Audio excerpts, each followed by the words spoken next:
Welcome to African Mafia Stories, where loyalty is currency, power has a price, and every city hides a secret.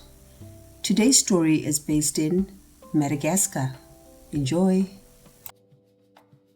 The first thing Sitraka noticed was that the guards carried shotguns like farmers carried umbrellas. Casually. Comfortably. As if violence had become weather. Rain fell over Sambava in silver threads, soaking the red dirt roads and turning the air thick with the smell of wet earth and vanilla curing houses. The island's northeast coast always smelled sweet before something terrible happened. Sitraka pulled her motorcycle helmet off slowly and surveyed the estate through the veil of rain. 3 perimeter vehicles. 2 towers. Private cameras mounted under imported Italian roofing. Generator hum somewhere behind the processing warehouse. Too much security for vanilla. Then again, nothing in Madagascar was ever just vanilla anymore. The world paid fortunes for it now. Governments smiled politely while men disappeared over it. Children vanished into fields over it. Villages burned quietly over it. And at the center of it all sat the Rakotondrana family. Kings of export. Owners of half the coast. Untouchable. Tonight, she was being paid to steal the air. A black SUV rolled through the gate behind her. Sitraka lowered her head immediately, pretending to adjust her bike chain while rainwater slid down the tattoo curling behind her ear. The SUV paused at the checkpoint. 4 guards. Military posture. Not local recruits. Mercenaries. Interesting. The rear window lowered halfway. She only saw the passenger for 3 seconds. Sharp cheekbones. Dark tailored suit. A hand lazily turning a silver ring. Then the vehicle moved again. One of the guards leaned toward another. That's him. Sitraka's eyes narrowed slightly. The son. Luca Rakotondrana. The Vanilla Prince. She had expected someone soft. Spoiled. A rich predator born into old money and protected by armed men. Instead, the brief glimpse unsettled her in a way she disliked immediately. Stillness. That was what bothered her. Everyone moved too much around power. The truly dangerous ones barely moved at all. Her earpiece crackled. You have visual confirmation? Sitraka turned away from the gate and walked toward the roadside food stall. Yes. Can you take him tonight? She watched steam rise from frying mofo gasi while a radio somewhere played old Salaji music beneath the rain. Maybe. Maybe? Her employer sounded irritated. We paid for certainty. You paid for results, she replied calmly. Not stupidity. Silence. Then. The buyer arrives in 48 hours. We need the son before the signing ceremony. I heard you the first time. You understand what's at stake? Sitraka's eyes drifted back to the estate walls. Actually, she understood far more than they did. Nobody kidnapped powerful men's children unless there was a fracture already inside the house. Someone wanted leverage. Or succession. Or war. You'll have him, she said finally. She disconnected before they could ask more questions. A little girl approached the stall carrying roasted cassava wrapped in newspaper. Sitraka bought 2 pieces and handed one back to the child without a word. The girl smiled shyly before running off into the rain. Sitraka leaned against the wooden counter and studied the estate again. No obvious weak points. Which meant the weakness was probably internal. That was always the case with wealthy families. People imagined empires collapsed from bullets. Most actually collapsed from dinner conversations. Thunder rolled across the coastline. Then every light inside the estate flickered once. Generator transfer. Exactly 2.7 seconds. Her eyes sharpened. There you are. The food vendor glanced nervously toward the estate. They say the old man keeps bodies in the curing warehouses. Sitraka bit into the cassava. People say many things. No, the vendor whispered. Not rumors. Workers disappear. That part, she believed. The Rakotondranas had become too rich too quickly. Even by Madagascar standards. Especially by Madagascar standards. And the son had just returned from Europe after years away. Which meant one of two things. Either he was finally ready to inherit. Or someone feared he wouldn't. Her phone buzzed again. A message this time. No unnecessary damage. The son must arrive alive. Sitraka laughed quietly to herself. People who wrote messages like that usually caused the most damage of all. She pocketed the phone and pulled the helmet back on. Time to see what kind of prince needed an army to sleep at night. The Rakotondrana estate hosted dinner like royalty preparing for war. Long candlelit tables. Imported crystal. French wine nobody actually enjoyed. Politicians. Military officers. Foreign investors pretending not to notice armed guards outside the windows. Luca sat at the far end beside his father, listening to old men discuss export routes while cyclone winds battered the glass. His father spoke without looking at him. You embarrassed me in Geneva. Luca swirled wine slowly. You flew me across the world to lie to bankers. I flew you there to learn. No, Luca said softly. You flew me there to obey. A dangerous sentence. Several guests suddenly became fascinated by their plates. His father finally looked at him then. Henri Rakotondrana was an aging lion wrapped in silk and money. Broad shoulders. Cold eyes. A face carved by decades of winning. You've been away too long, Henri said. And you've stayed exactly the same. A muscle moved in the old man's jaw. Across the table, a government minister laughed too loudly at something nobody said. Cowards always filled silence with noise. Luca drank again calmly. He already knew someone was planning to move against the family. He had known for weeks. Accounts shifting. Loyalists disappearing. Conversations stopping when he entered rooms. And now additional security everywhere. His father thought he was protecting the empire. In reality, he was broadcasting fear. One of the guards approached discreetly and leaned toward Henri. A whisper. Short. Urgent. Henry's eyes darkened slightly. Excuse me, he announced. The old man rose and disappeared with two guards. The dinner atmosphere loosened instantly after he left. Like oxygen returning to a sealed room. Luca continued eating in silence. Then, slowly, he glanced toward the rain-covered windows. Toward the outer walls. Toward the darkness beyond the estate. And smiled. Because somewhere out there, someone had finally decided to make a move.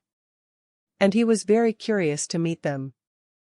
Sitraka broke into the estate 3 hours after midnight. Not through the walls. Not through the gate.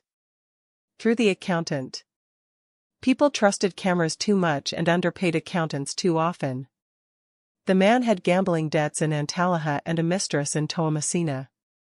By dawn, he would wake up wealthier than he had ever imagined and with no memory of why the security rotation had briefly changed. Money was cleaner than bullets. Usually. Rain hammered the estate roofs as Sitraka slipped through the processing wing dressed in warehouse coveralls smelling of vanilla oil and smoke. Workers moved through the night shift stacking curing trays beneath hanging lanterns. Nobody looked at her twice. The rich never truly saw workers. That was why empires eventually died. Her boots moved silently across wet concrete while she counted exits. North corridor. Storage bay. Service stairs. 2 armed men near the generator room. And somewhere above all of it sat Luca Rakotondrana. She reached the internal stairwell and paused. Voices. Male. Close. Old man's getting paranoid. He should be. You think the son knows? A laugh. The son barely talks. Sitraka continued upward carefully. Second floor. Private wing. Far quieter. The luxury here became obscene. Polished hardwood floors. Imported artwork. French chandeliers glowing amber in the storm-dark halls. She hated places like this. Not because of the money. Because wealth this large always fed on invisible graves. Her gloved hand slid beneath her jacket and rested on the compact pistol at her waist. The plan remained simple. Sedate the target. Extract through the Eastern Service Road. Reach the coast before sunrise. Done. No theatrics. No unnecessary violence. She approached the final corridor and froze instantly. Someone was sitting in the darkness ahead. Not hidden. Waiting. A man leaned in a chair beside the window, one ankle resting over the opposite knee while lightning illuminated the room in pale flashes. Luca. He wore a black shirt rolled at the sleeves, no jacket, no weapon visible. Just that silver ring turning slowly against his finger. You're late, he said calmly. Sitraka's pistol was in her hand immediately. Luca did not react. That unsettled her more than if he had reached for a gun. You expected me? I expected someone. His eyes moved over her disguise. The warehouse uniform is clever, though. The rain crashed harder outside. Sitraka kept the weapon leveled at his chest. How many guards know I'm here? None. You dismissed them? I told them I wanted to drink alone. You're either arrogant or stupid. A faint smile touched his mouth. Neither has killed me yet. Sitraka studied him carefully. No fear. No panic. No attempt to negotiate. Wrong. Everything about this was wrong. Most rich men begged the second danger became real. This one looked almost relieved. You came to kidnap me, Luca said. Get up. Who hired you? That question costs extra. He laughed quietly. Not mockingly. Almost genuinely amused. Then he stood.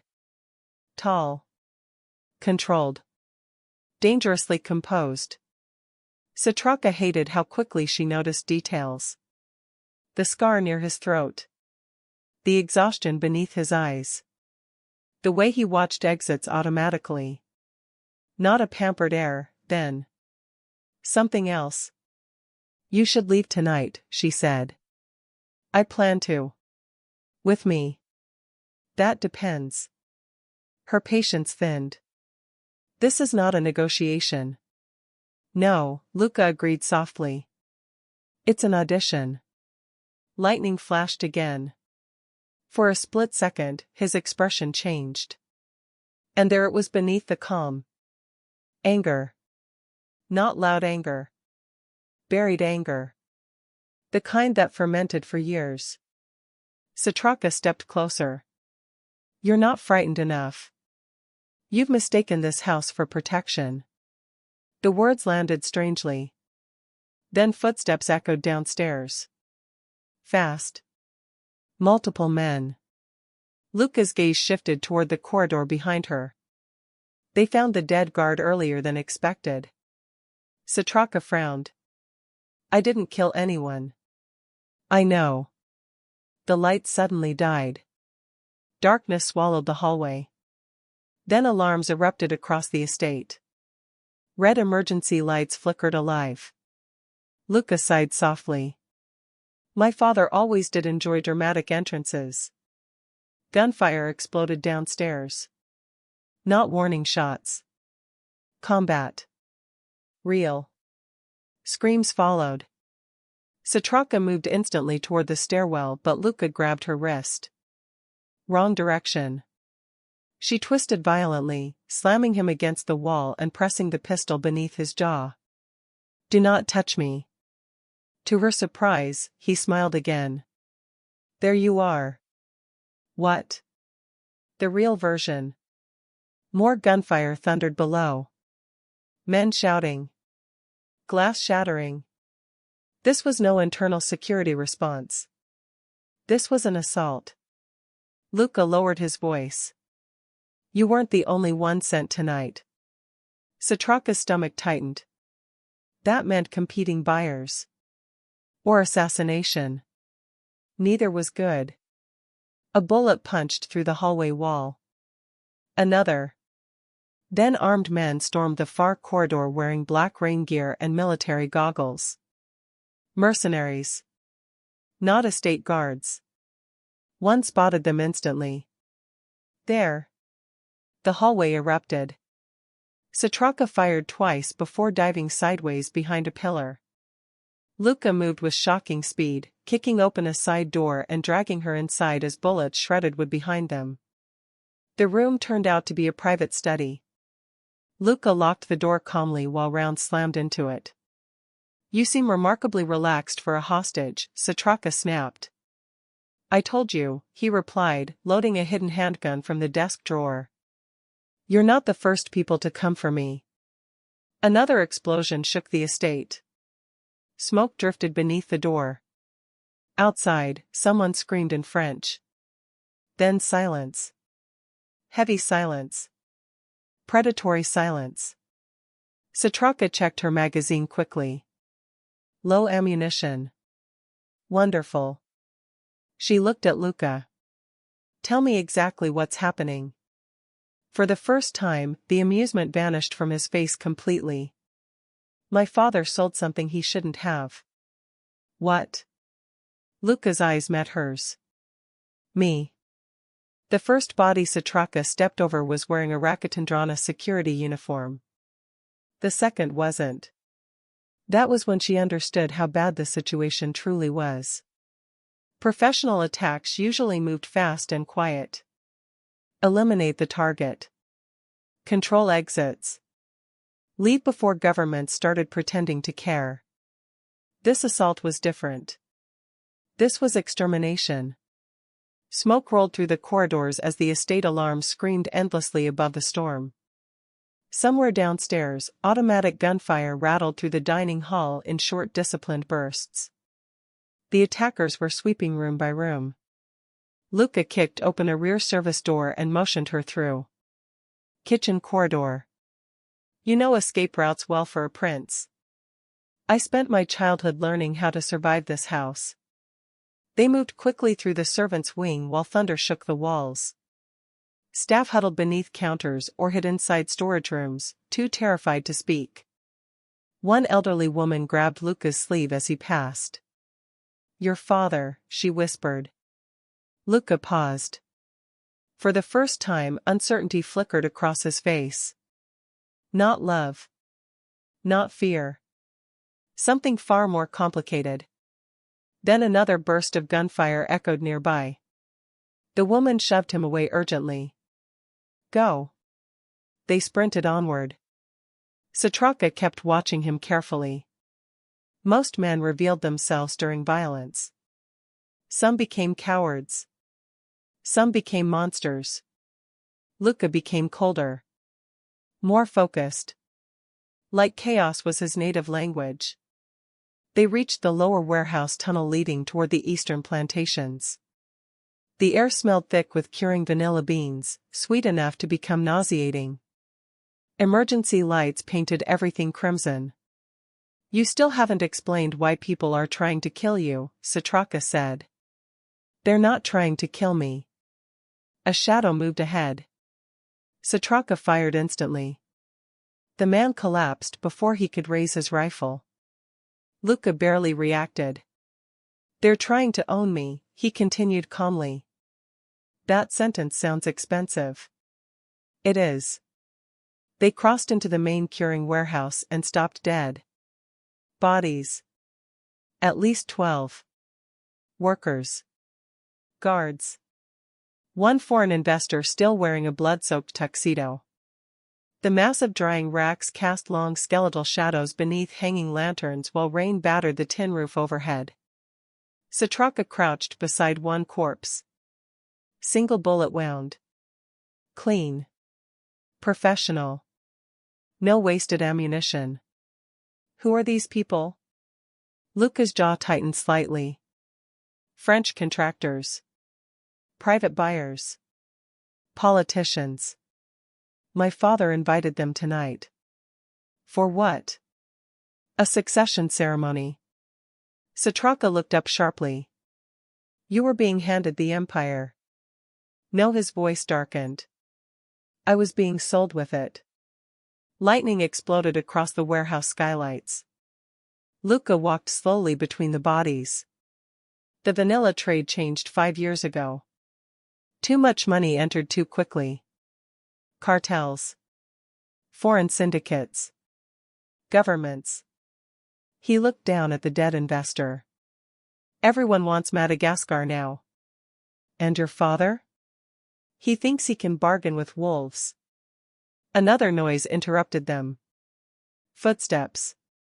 Close. Sitraka pulled Luca behind a processing machine just as 4 mercenaries entered the warehouse. Night vision goggles. Suppressed rifles. Efficient formation. Not amateurs. One spoke quietly in accented French. Check every section. The sun is alive. Another pointed toward the eastern doors. They'll head for the coast. Luca leaned close enough for Sitraka to hear him over the rain. They know the extraction routes. You sound unsurprised. Because someone inside my father's circle hired them. Sitraka glanced sideways. Did you? A pause. Then. You really don't trust anyone, do you? I'm alive because I don't. One mercenary approached dangerously close to their position. Sitraka raised her pistol slowly. Luca touched her wrist lightly. Wait. She almost snapped at him. Then she saw it. The floor beneath the approaching mercenary shimmered strangely in the emergency lighting. Oil. Vanilla extract. Industrial alcohol. Luca picked up a small metal tool from the floor and tossed it across the warehouse. The mercenary turned instantly toward the sound. Sitraka fired once. The bullet struck the lantern hanging above him. Glass shattered. Flame kissed the alcohol trail. Then the entire section of warehouse erupted. Fire roared across the floor in a wave of blue-orange heat. The mercenaries screamed as flames consumed drying racks and exploded upward through hanging vanilla bundles. Smoke swallowed the warehouse ceiling instantly. Sitraka stared at Luca. You planned that? I grew up here. The fire spread monstrously fast. Too fast. The whole estate was becoming an inferno now. Outside, alarms mixed with thunder and shouting men. Luca grabbed her arm. We move now. They burst through the eastern loading doors into violent rain. The plantation stretched before them in endless dark rows beneath storm clouds, vanilla vines twisting around support trees like black veins. For several seconds, neither spoke as they ran through mud and rain. Then Sitraka finally asked the question circling her mind since the corridor upstairs. If your father planned to sell you, why are you helping me? Luca slowed slightly. Rain streamed down his face. Because, he said quietly, you came to kidnap me. That's the worst reason I've ever heard. No, his eyes met hers in the storm-dark plantation. It's the first honest thing that's happened to me in years. Behind them, the Rakotondrana estate burned against the Madagascar night like a fallen kingdom. And somewhere inside those flames, the old king was either dying or becoming something far more dangerous. By sunrise, the whole northeast coast knew the Rakotondrana estate had burned. Madagascar carried news the way forests carried fire, fast, whispered through roadside cafes, port workers, fuel stations, fishermen, police checkpoints, and women selling lychees beneath patched umbrellas. By mid-morning, people had already invented 3 different versions of the story. In one, Luca had murdered his father. In another, foreign mercenaries had raided the estate for diamonds. In the most interesting version, the vanilla prince had vanished with a ghost woman from the highlands. Sitraka almost preferred that one. Ghost sounded simpler than reality. The stolen Land Cruiser bounced violently along a rain-chewed dirt road while jungle mist rolled over the mountains ahead. Luca sat in the passenger seat cleaning mud from his handgun with calm precision. Too calm. That was beginning to irritate her. "You've done this before," she said. "What?" "Run." Luca glanced out the window. "My entire life." The road narrowed dangerously along a cliff edge. Far below, waves crashed against black volcanic rock while cyclone winds bent the palms sideways. Sitraka drove one-handed while checking the rear mirror constantly. No visible pursuit yet. That worried her more than pursuit itself. Professional hunters sometimes disappeared on purpose. "You still haven't told me who hired you," Luca said. "You still haven't told me what your father was selling." "Power." "That's not an answer." "It's the only answer that matters." She hated cryptic wealthy men. Especially attractive cryptic wealthy men.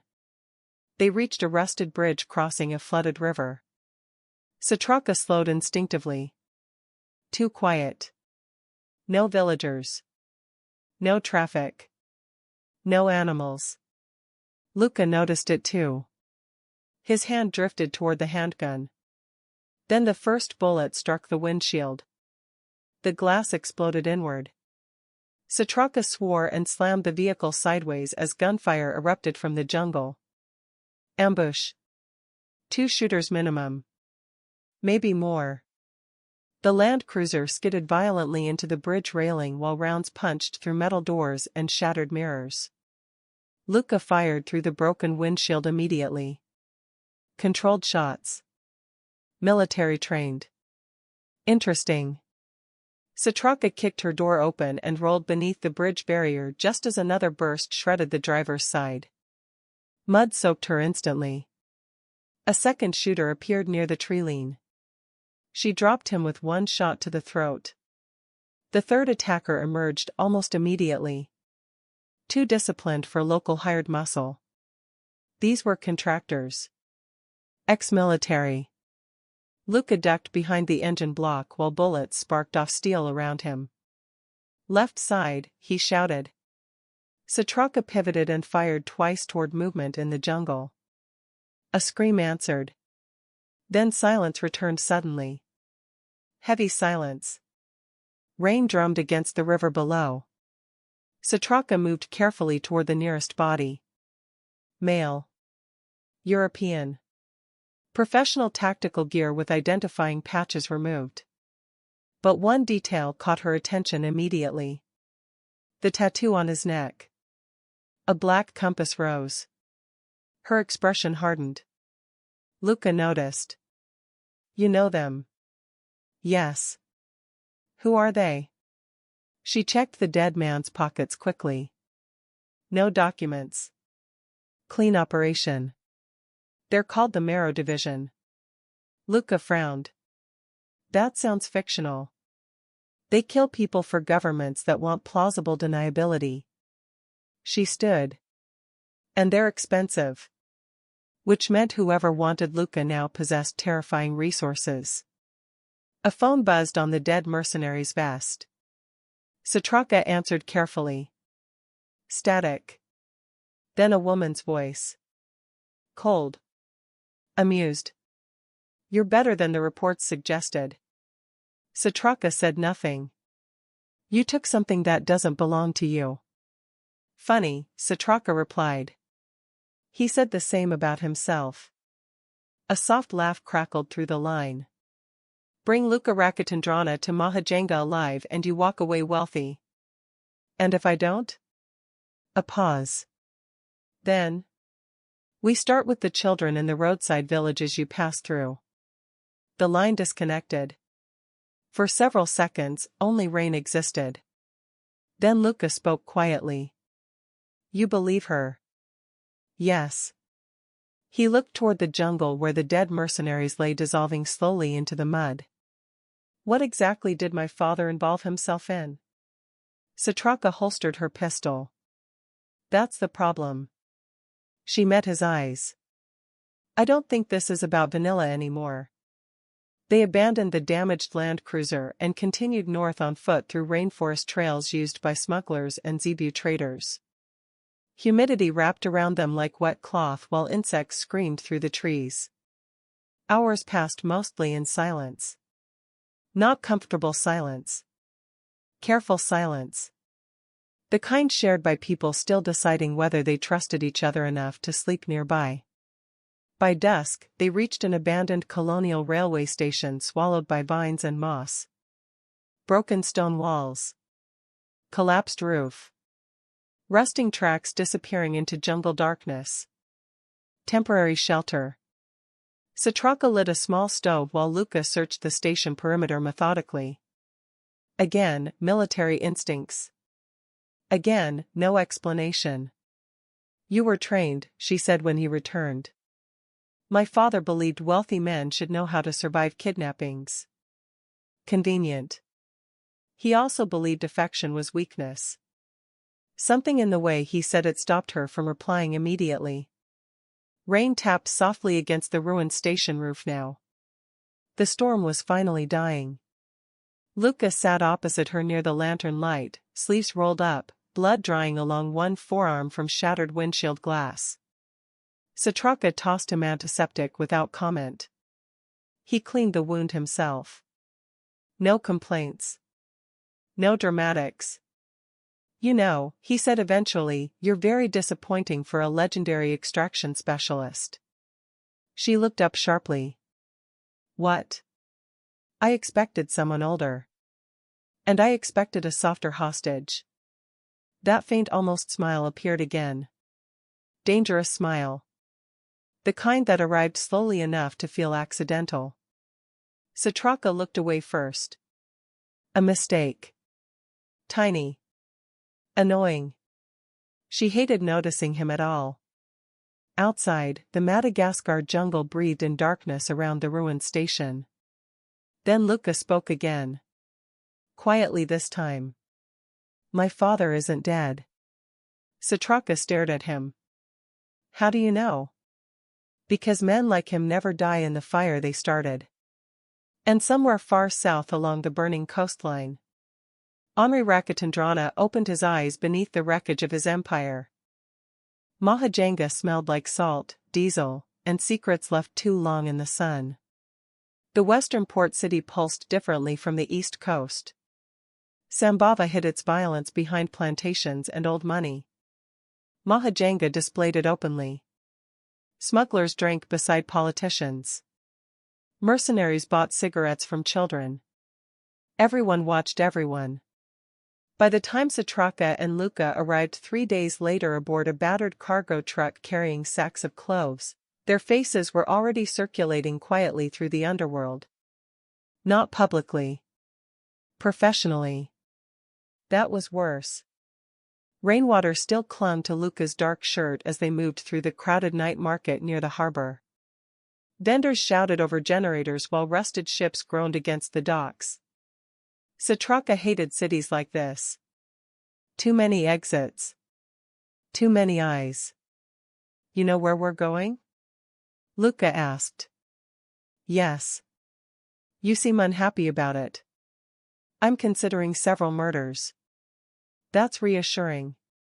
She shot him a glare.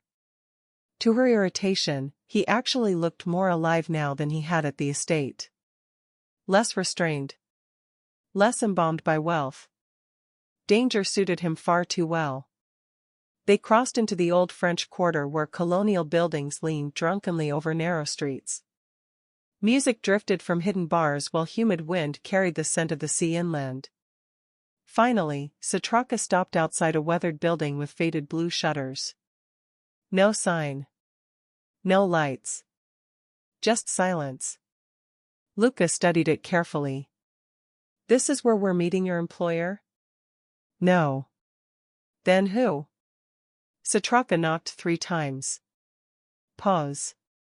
Twice more. Multiple locks disengaged inside. The door opened slightly. An old woman stared out with cataract-clouded eyes.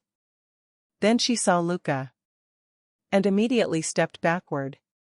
God help us, she whispered. Luca frowned. The old woman looked terrified. Not surprised. Terrified. She ushered them inside quickly and bolted the door again. The building smelled of incense and old paper. Strange symbols carved into the wooden beams curled beneath layers of candle smoke. Luca scanned the room automatically. No weapons visible. But hidden doors. Escape passages. Safehouse architecture. You brought him here? The old woman hissed. I need answers, Sitraka replied. You brought death.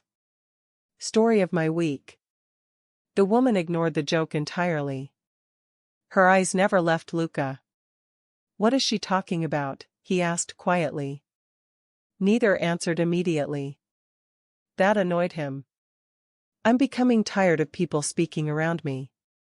The old woman finally approached him slowly. You look exactly like your mother. Luca froze. That landed harder than expected. Sitraka noticed immediately. Interesting. You knew her? The old woman crossed herself instinctively. No one truly knew Sofia Rakotondrana. She died when I was 12. No, the woman whispered. That is what your father told you. Silence. Complete. Heavy. Then Luca laughed once. Short. Disbelieving. That's impossible. The woman reached beneath her robes and removed an old photograph wrapped carefully in cloth. She handed it to him. Sitraka watched the color drain from Luca's face. The photo showed a younger Henri Rakotondrana standing beside a woman with sharp, intelligent eyes. And beside them stood another man. European. Military posture. Black compass rose tattoo visible beneath his collar. Marrow division. Luca's voice lowered dangerously. Where did you get this? Your mother gave it to me. That's not possible. She feared your father long before you were born. The room suddenly felt smaller. Hotter. Outside, harbor fog rolled through the streets while distant ship horns moaned across the bay. Sitraka folded her arms. Start explaining. The old woman nodded slowly. Years ago, foreign syndicates came to Madagascar pretending to invest in vanilla infrastructure. Ports. Security. Shipping. Her eyes hardened. But they were building trafficking corridors. Luca stared at the photograph silently. Your father partnered with them. No, Luca said automatically. My father's many things, but... He sold access, the woman snapped. Ports. Villages. Politicians. Sitraka felt cold settle beneath her skin. Children disappearing. Workers vanishing. Suddenly all the rumors made sense. But your mother discovered something worse, the woman continued. She learned the syndicates wanted succession control. Luca looked up slowly. What does that mean? The woman's answer came softly. They wanted an heir they could shape. Understanding hit Sitraka first. Then Luca. And his face changed completely. Not shock. Not grief. Rage. Pure and silent. My father sold me before I was even born, he said quietly. The old woman looked away. He believed it would make the family untouchable. Luca's laugh this time sounded genuinely dangerous. That worked out beautifully. Then the building lights died instantly. Darkness swallowed the room. Sitraka moved before thought. Gun drawn. Knife in her opposite hand. Outside, engines roared through the narrow street. Multiple vehicles. Doors slamming. The old woman whispered one terrified word. Marrow. A laser sight appeared suddenly on the wall. Then another. And another. Luca grabbed the old woman just as bullets tore through the windows. Glass exploded inward. The safe house erupted into chaos. Sitraka fired toward muzzle flashes while dragging a heavy table sideways for cover. Outside, black SUVs blocked both ends of the street. Too coordinated. Too fast. They had been followed. Back exit, Sitraka shouted. The old woman yanked open a hidden floor hatch beneath the carpet. Gunfire shredded the ceiling above them. Luca dropped into the tunnel first, pulling the old woman after him while Sitraka covered the opening. More mercenaries stormed the building. Night vision goggles. Suppressed rifles. Marrow division again. One operative advanced too quickly. Sitraka buried a knife in his throat before shooting another through the shoulder. Then she dropped into the tunnel and slammed the hatch shut overhead. Darkness swallowed them completely. Above, boots thundered across the floorboards while the safe house was systematically torn apart. The old woman breathed shakily. They'll never stop hunting him now. Luca stood silently in the narrow tunnel, still holding the photograph. His entire expression had become something colder than before. Sharper. Like a man finally discovering where his nightmares came from. Then he looked at Sitraka. And for the first time since this began, she saw something frightening behind his eyes. Purpose. The tunnel emptied into Mahajanga's old sewer canals beneath the city. Warm black water flowed slowly around their boots while rats vanished into cracks in the stone walls. Above them, the city continued normally. Music. Traffic. Laughter. Meanwhile, an international kill team hunted them through the streets like escaped state secrets. Sitraka climbed the final ladder first and pushed open the rusted maintenance hatch carefully. Empty alley. For now. She motioned the others upward. The old woman emerged trembling. Luca came last. Still carrying the photograph. Still silent. That worried her more than gunfire. People became dangerous when confusion hardened into certainty. And Luca Rakotondrana had finally found something to hate properly. We need transport, Sitraka said. We need answers, Luca replied. You can have answers after we're not being hunted by professional psychopaths. He stepped closer. Rainwater dripped from his hair onto the alley pavement. You knew more than you told me. Sitraka met his gaze evenly. I suspected. You suspected my father sold me to traffickers? I suspected powerful men were behaving like powerful men. That answer landed like a slap. Good. Better anger than emotional collapse. The old woman interrupted quietly. There is one person who knows the full agreement. Both turned toward her immediately. Who? She hesitated. That alone was enough to alarm Sitraka. Then came the name. Jonah Vasseur. Even Luca reacted. Interesting. Who is that? Sitraka asked. The old woman crossed herself again instinctively. The man who built Marrow Division. Wonderful. Because things clearly weren't difficult enough already. He's in Madagascar? Luca asked. For one night only. The woman pointed toward the harbor skyline where an old colonial hotel glowed gold above the waterfront. The Baobab Hotel. Sitraka stared at the building in the distance. Luxury. Security. Money. Exactly the kind of place monsters like to wear linen suits and discuss human suffering over imported whiskey. No, she said immediately. Luca looked at her. No? We are not walking willingly into a building full of mercenaries. He's the only person who can confirm what happened. He's also probably the reason half the island wants you dead. Luca's expression barely shifted. Then we asked carefully. Sitraka actually laughed. You really were raised rich. The Baobab Hotel overlooked the Mozambique Channel like a king watching executions. White stone walls. Palm-lined terraces. Armed private security disguised as valets. Every luxury hotel in dangerous countries eventually became the same thing, a fortress pretending to serve cocktails. Sitraka wore a stolen black dress and carried a knife strapped against her thigh. Luca wore a tailored charcoal suit taken from a dry-cleaning shop 2 streets away. Annoyingly, he looked born in it. They crossed the lobby beneath crystal chandeliers while jazz floated softly through the air. Nobody stopped them.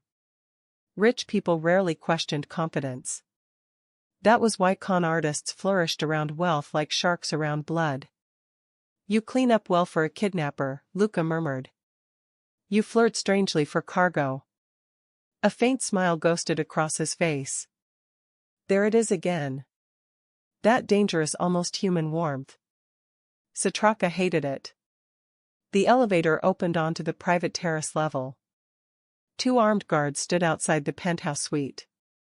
European. Ex-Special Forces posture. Marrow Division.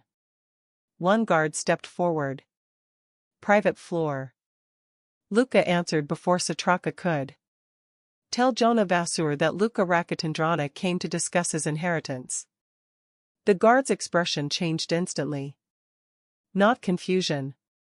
Recognition. Then the suite doors opened behind them.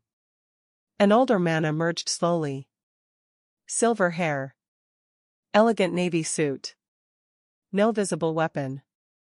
Which usually meant several hidden ones. Jonah Vasur smiled like a diplomat greeting old friends. There you are. Sitraka's skin crawled immediately. Predators sometimes carried a visible hunger. This man carried none. That was worse. Luca remained perfectly still. You knew my mother. Jonah studied him carefully. She adored you. Did she adore being trafficked into an arrangement with my father? The smile faded slightly. Not here, Jonah said softly. Come inside. The penthouse overlooked the black ocean through enormous glass walls. Rainstorms drifted far offshore while ships blinked in distant darkness. Expensive whiskey sat untouched on the table. Jonah poured one anyway. For your father, he said. Luca did not take it. Good. Sitraka stayed near the exit while scanning the room. 3 visible guards. Probably more hidden. No immediate escape route except the balcony. 30 floors up. Wonderful. Jonah sat calmly. You look so much like Sophia that it's honestly unpleasant. Luca's voice hardened. What did my father sell? Jonah swirled the whiskey slowly. Influence. That word again. Because it's accurate. Jonah looked almost bored now. Madagascar sits in a very useful location. Ports. Shipping corridors. Weak oversight. Your father understood opportunity before most governments did. And me? A pause. Then Jonah finally answered honestly. You were insurance. Silence spread across the room. Sitraka watched Luca carefully. No visible reaction. But his hands had become very still. When powerful men cooperate, Jonah continued, they require continuity. Future generations. Stability. His eyes settled on Luca. You were raised to inherit agreements larger than vanilla. You mean trafficking. I mean infrastructure. Sitraka nearly shot him for that sentence alone. Luca stepped forward slowly. And my mother? For the first time, Jonah looked uncomfortable. She tried to leave. That answer changed everything. Luca's voice dropped lower. What did you do to her? Jonah looked away toward the storm-dark ocean. Then quietly. We buried her at sea. The room stopped breathing. Sitraka saw it happen instantly. The exact second Luca Rakotondrana crossed some invisible internal line. All warmth vanished. All confusion. All restraint. He smiled. And somehow that smile looked more dangerous than rage. You made one mistake, Luca said softly. Jonah frowned slightly. What mistake? You assumed my father was the worst thing he created. Then the lights went out. Not storm damage. Intentional. Darkness swallowed the penthouse. Gunshots exploded instantly. But not from Sitraka. From inside the suite itself. Screams followed. Chaos. Marrow operatives shouting in French. And in the darkness beside her, Luca moved like a man who had been preparing for this moment his entire life. The first guard died without ever seeing Luca move. 1 second the man was shouting into the darkness. The next, his throat opened across Sitraka's shoulder in a spray of heat and blood. The penthouse dissolved into violence instantly. Gunfire flashed through blackness. Furniture shattered. Someone crashed through glass. Sitraka dropped behind the marble bar and fired toward muzzle flashes while alarms erupted throughout the hotel below. But her attention kept snapping back to Luca. Because the rich heir from Sambava had vanished completely. This man moved differently. Efficient. Precise. Terrifyingly calm. A Marrow operative lunged from the dark with a combat knife. Luca trapped the man's wrist, twisted once, and drove the blade upward beneath his jaw in one fluid motion before using the falling body as cover against incoming fire. No hesitation. No panic. Training. Deep training. Sitraka shot another attacker crossing the lounge. What exactly did your father teach you? Luca reloaded calmly beside her. How to survive betrayal. A grenade rolled across the floor. Both moved instantly. The explosion blew apart the penthouse wall in a storm of smoke and shattered glass. Ocean wind roared inward violently as rain lashed the room. Jonah Vasseur staggered toward the private corridor clutching a pistol. Trying to escape. Luca saw him immediately. And something ancient-looking entered his eyes. He walked forward through gunfire. Not rushed. Not emotional. Just inevitable. One wounded Marrow operative grabbed Sitraka's ankle from the floor. She shot him twice and looked up just in time to see Jonah fire directly at Luca's chest. Luca turned sideways at the last possible second. The bullet tore through his shoulder instead. He barely reacted. Jonah's face finally cracked. Fear. Real fear. Because wealthy predators recognized one thing above all else. When prey stopped behaving correctly. You should have stayed obedient, Jonah hissed. Luca kept walking. You should have killed me younger. Another operative appeared from the corridor. Sitraka dropped him before he could fire. Luca. Too late. Luca reached Jonah. The older man tried to raise the pistol again, but Luca caught his wrist and slammed him against the rain-soaked glass hard enough to crack it. The city glittered 30 floors below them. Where is she buried? Luca asked quietly. Jonah struggled. Said nothing. Luca pressed him harder against the fracturing window. Where? Indian Ocean Trench, Jonah spat. Your father watched. Something inside Luca finally broke completely. Not loudly. Not dramatically. Just broke. He slammed Jonah through the glass. The entire wall exploded outward. For one suspended impossible second, Jonah Vasseur hung in the storm-dark air above Mahajanga. Then vanished into the night below. Far beneath them came the distant scream of twisting metal as a parked car alarm began shrieking. Silence filled the ruined penthouse. Only rain remained. Sitraka stared at Luca carefully. Blood soaked his shoulder. Glass glittered around his shoes. And his face. His face looked emptier now. Like revenge had opened a door instead of closing one. Hotel alarms screamed throughout the building. Police sirens echoed from the harbor roads below. They needed to move immediately. But Luca remained standing at the shattered edge of the building, staring down into the rain. "You got your answers," Sitraka said carefully. "No." He turned toward her slowly. "My father's still alive." Heir Rakotondrana was waiting for them at the airport. Of course he was. The private airstrip outside Mahajanga shimmered beneath floodlights and heavy rain while armed men stood around a sleek black jet. No police. No authorities. Men like Henri existed above governments. Sitraka and Luca crouched inside an abandoned fuel depot overlooking the runway.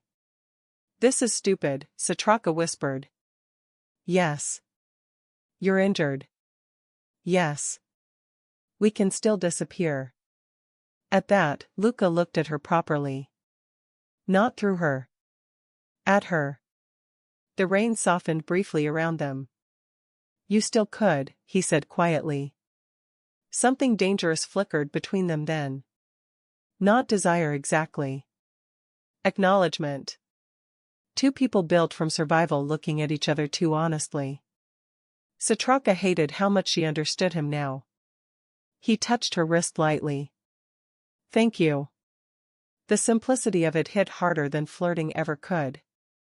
Then he stood. And walked out into the rain alone. Sitraka swore under her breath and followed immediately. Because apparently her survival instincts had finally abandoned her. Heir Rakotondrana watched his son approach across the runway. No visible surprise. Just disappointment. The old king stood beneath a black umbrella wearing an immaculate gray suit while jet engines hummed behind him. "You killed Jonah," Henri said. "Yes." "You burned my estate." "Yes." Henri sighed softly. "So much drama." Luca stopped several meters away. Rainwater streamed down both men like the island itself was trying to wash them clean. "You sold my mother." Henry's expression barely shifted. She was becoming inconvenient. Sitraka saw Luca's hand tighten once. Only once. "She loved you." Henri actually laughed. That was her mistake. The runway lights reflected in Luca's eyes now. Cold silver. "You sold me too. I prepared you." Henri stepped forward slightly. "Look at yourself. You survived because of me." "No," Luca said softly. "I survived despite you." Something changed in the old man's face then. Pride. Twisted terrible pride. Finally, Henri whispered. "There you are." The truth landed like poison. Henri had never wanted a son. He had wanted a successor. Something harder. Crueler. Unbreakable. And standing in the rain before him now was exactly that. Henri opened his arms slightly. "Come with me, Luca, this island already belongs to us." Behind them, thunder rolled across Madagascar like distant artillery.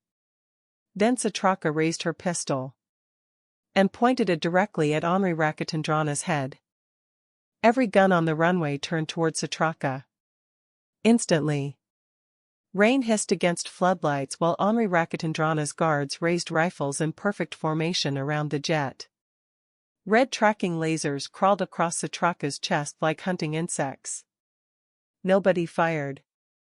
Not yet. Henri looked almost amused. "You're very brave," he told her. "No," Sitraka replied. "Just exhausted."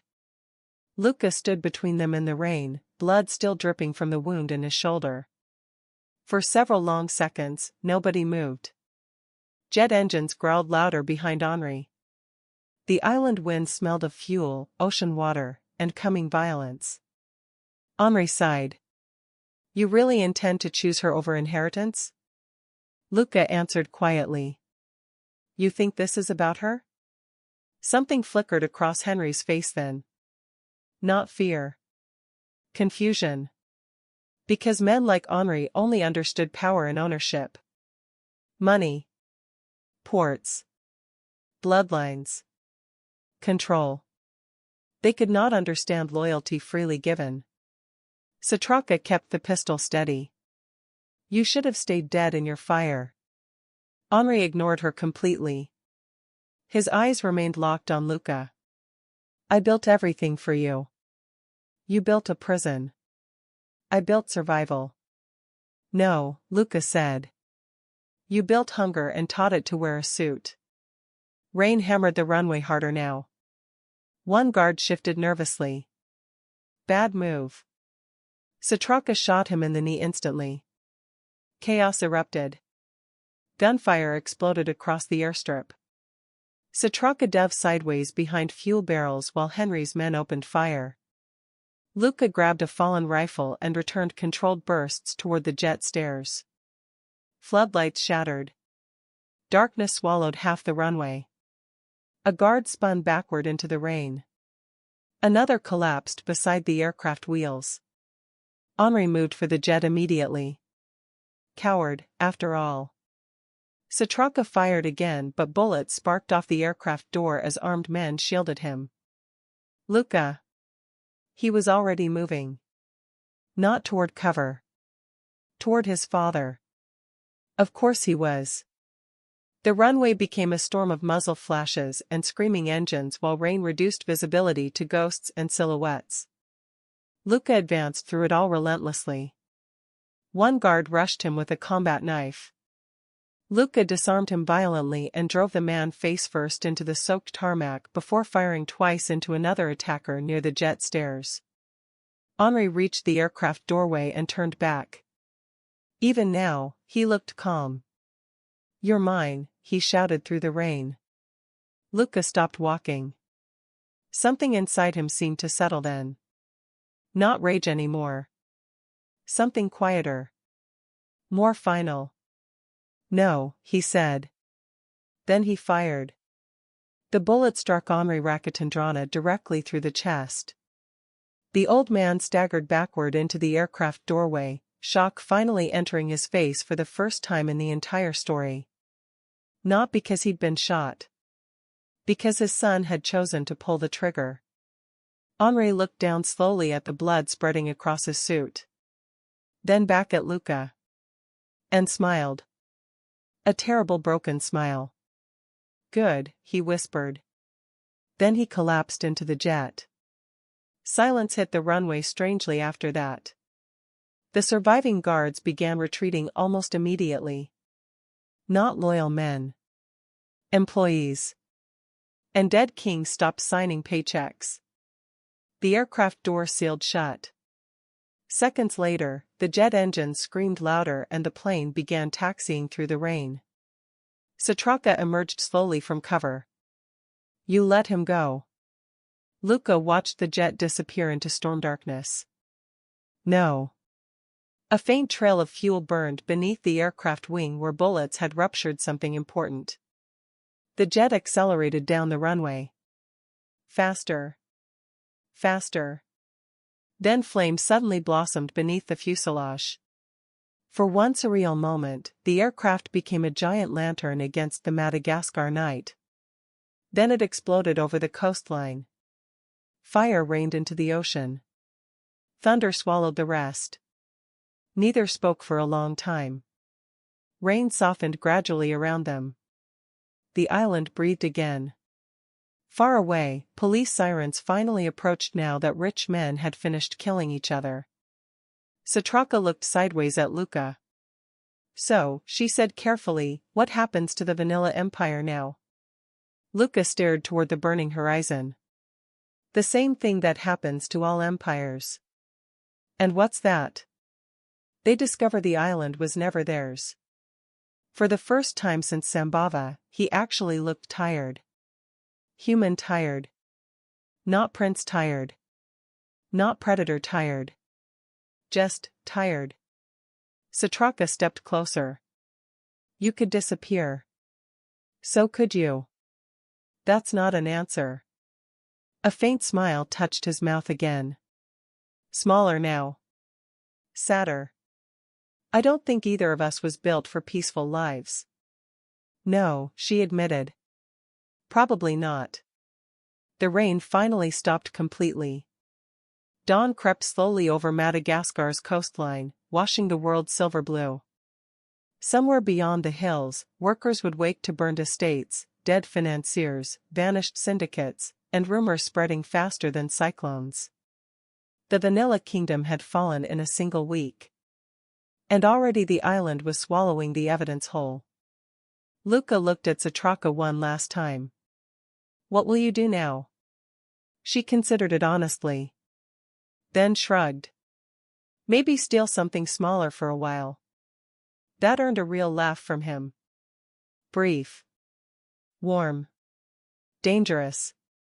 The kind capable of ruining lives if allowed to stay too long. A truck engine rumbled somewhere beyond the runway fences. Morning was arriving. So were consequences. Sitraka began walking toward the road without looking back. After several seconds, footsteps followed beside her anyway. Neither mentioned it. The ocean wind carried the scent of rain, smoke, and distant vanilla fields across the waking island. Thank you for listening. Tell me, which African country would you like the next Mafia story to be based in, and why? Drop your answers in the comments and I will take it from there. If you enjoyed the story, like, share, subscribe. Because somewhere in Africa, another story is already unfolding.